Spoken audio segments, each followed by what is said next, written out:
Now let me give you Bill Bailey's description of time. Life is not just the passing of time. Life is not just the passing of time. Life is a collection of experiences, their frequency,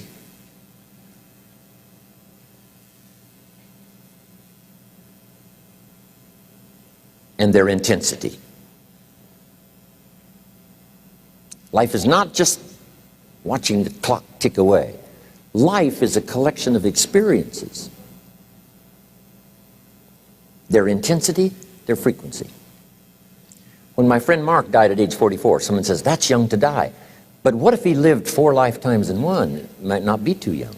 So here's whatever the span of your life turns out to be, here's what you want to fill it up with: experiences and the intensity of those experiences.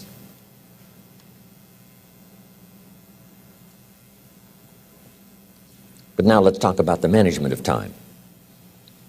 Here's one of the best ones. We covered earlier, when should you start building this hotel? Answer: as soon as you have it finished. Now jot this one down on time management. When should you start the day? As soon as you have it finished. Plan the day the best you can, leaving plenty of room for improvising and surprises and all the stuff that happens during the course of the day. But if you've planned a good, productive day, now you start that day, you can't believe how much more valuable your time will be. Don't start the day until you have it finished. Now here's the next one. Don't start the week until you've had it finished. Now to lay out a week is a pretty good challenge. Next, don't start the month until you have it finished. The places to go and the people to see and the productivity and the sales and the customers and the development and all the rest of what you want to accomplish during the course of 30 days. Don't start the month till it's finished. And then here's the big one. This is really challenging. Don't start the year until you have it finished. To the best of your ability. It can't be finished like minute by minute. But in terms of the sweep of what you want to accomplish, make sure that that's set and ready to go by the time January 1st rolls around. And it might get all upset, and it might get torn up and you do a new one. You make so much progress the first 90 days that now you've multiplied it all by 2, by 3. Because that happened to me. I thought, wow, here's how this is going to be a great year. By the time I'd finished the 3rd month, I'm rolling, I'm soaring. So many things are happening, I revised my whole year's plan. Okay. Now, jot this down. Approaches to the management of time. Here's the first one. Ignore the subject. I mean, that's good advice. Don't let anything overly bug you.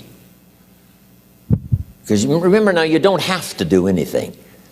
Someone says, well, I got to get a handle on my time. The answer is no, you don't. If you want to let it all go, you can let it all go. I mean, this is good advice. Somebody says, you ought, you ought, you ought.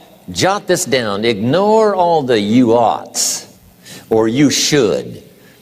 Only if they're giving general information. We should. It's better to say if you're teaching we should. Not you should, we should. Then you let me listen in without it being too confrontational. If everyone did this, see, that'd be great. And then you give a person a chance to choose to do it or not to do it.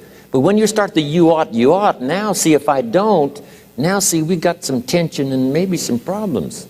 So you oughts seem to always create problems. When you're talking to your kids, you say, no, if kids would do this, not always saying if you did this, life would be better. But if kids did this, life would be better. It's like making a little talk and letting them listen in. And then it's a little less confrontational. It gives us a choice. In one of my seminars, here's what I teach. All life form strives to the max of its potential except human beings. All life form strives to the max of its potential except human beings. How tall will a tree grow? As tall as it possibly can. You never heard of a tree growing half as high as it could. No, trees don't grow half.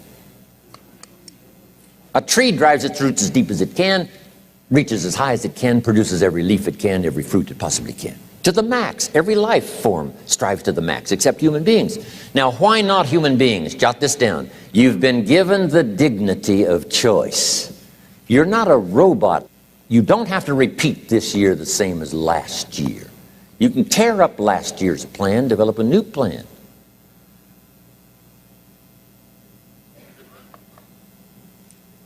So, the dignity of being a human being. Now, here's the choice on being a human being. To be part of all we were meant to be, or to be all.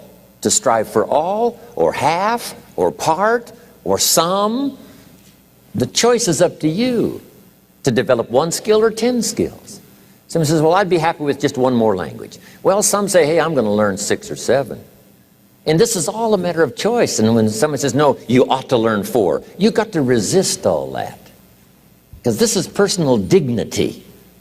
And you don't want to destroy someone's dignity by doing all the oughts, and they feel reluctant to do it. Now we've got problems. So if you want to, just ignore this subject on time management. Now here's the next one. Step down to something easier.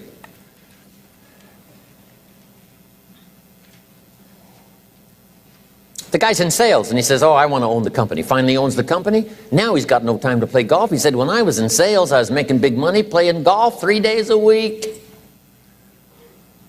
Heck with this owning something. Heck with managing. My life was never my own after I started to manage. I'm going back to sales. See, this is the key. If you're getting too pressed, you might consider stepping down to something with a little easier time pressure. Little girl says to her mother, Daddy comes home, brings his briefcase and pats me on the head and says hello, disappears and works on his papers. How come my daddy doesn't play with me? And her mother said, look, your daddy loves you very much, but he's so busy at work, he can't get it all done, he has to bring it home. He loves you, but that's why he can't play with you. And the little girl said, why don't they just put him in a slower group? So, jot this down now. If you don't have time for your kids, you might consider joining a slower group. Remember when I said some things I went for cost me too much? So reconsider. Next key to time management, and that's work longer and harder. But see, there's a limit to that. I almost lost my health the first year. I went so crazy about personal development and achievement. I just went bonkers. You know, I told you I was skinny, but at the end of that first year, I was a walking shadow. And then it suddenly occurred to me, what if I got rich and too ill to spend it? I mean, that was a shocker. So I started, you know, developing a little more reasonable. Because I said, if 12 hours won't do it, I'll work 14. If that won't do it, I'll work 18. I mean, how many hours it takes. And sure enough, it cost me too much. So see, working longer and harder for some might be appropriate. You know, if you're just sitting around not doing that much, this might be good, work longer and harder. But you can only work so hard. Here's the key, not to work harder, but smarter. When you've worked as hard as you can, doing the best you can in terms of physical output in the time, reasonable time. Now here's the ultimate in the management of time, and that is you simply become more skillful. When I first got into sales, you know, I was around people that could get, you know, 9 out of 10, 8 out of 10. And when I first started, I could only get 1 out of 10. But here's what I did. I worked around the clock, so that I would make up in numbers what I lacked in skill. That's good in sales. You got to jot that down. When you're new, you make up in numbers what you lack in skill. Now, when you become more skillful, the numbers can go down because now your persuasive ability and all of that is now so high that you don't need to put as many numbers out. But at first, if you want to compete or if you want to really get good, you've got to put in the numbers. But if you get more from yourself, develop more of yourself, now the time management becomes an easier task. Now here's the next thing. Either you run the project or it runs you. I've found out when you start something, at first you're in charge. All of a sudden, a year later, it's in charge. Some of the companies I started, I'm telling you, I'm in control. A couple of years later, I'm out of control. At first, I've got it on the run. 2 years later, it's got me on the run.